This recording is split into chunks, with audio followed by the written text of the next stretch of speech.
మే 15.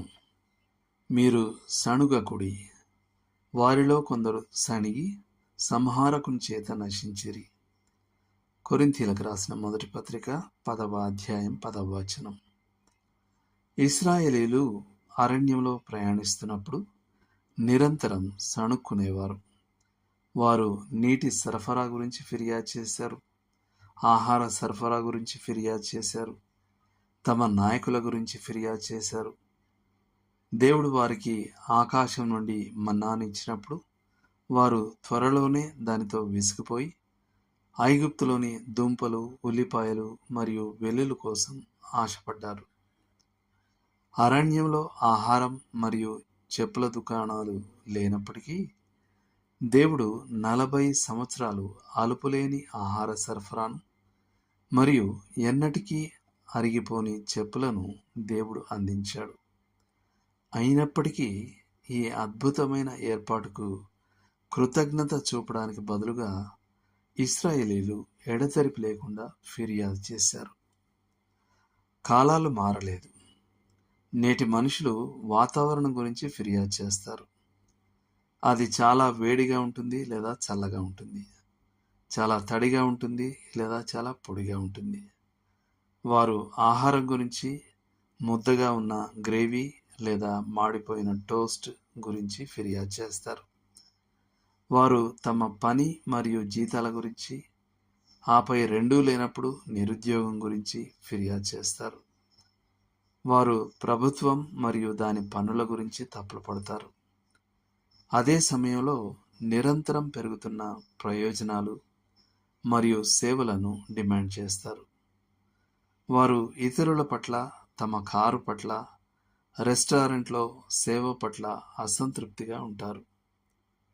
వారు చిన్న చిన్న నొప్పులు మరియు బాధల గురించి ఫిర్యాదు చేస్తారు మరియు తాము పొడవుగా, సన్నగా, అందంగా ఉండాలని కోరుకుంటారు. దేవుడు వారికి ఎంత మంచి చేసినా వారు ఆయన ఈ మధ్య నాకేం చేశాడు అని అంటారు. మనలాంటి వ్యక్తులు ఆయన వద్ద ఉండటం దేవునికి పరీక్ష వంటిదే అయి ఉండాలి.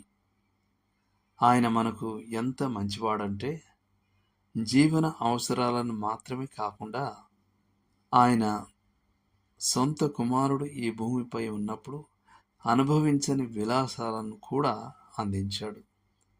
మనకు మంచి ఆహారం, స్వచ్ఛమైన నీరు, సౌకర్యవంతమైన గృహాలు, పుష్కలంగా బట్టలు ఉన్నాయి.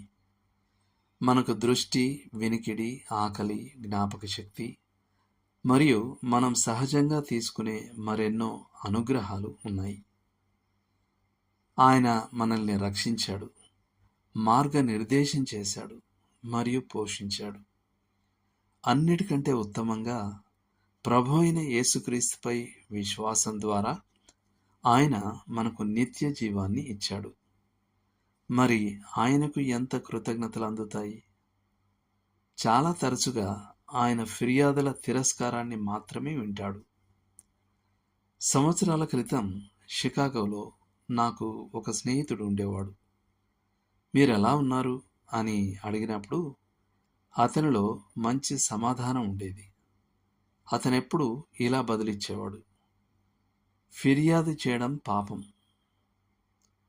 సనుగుటకు శోధించబడినప్పుడు నేను తరచుగా దాని గురించి ఆలోచిస్తాను.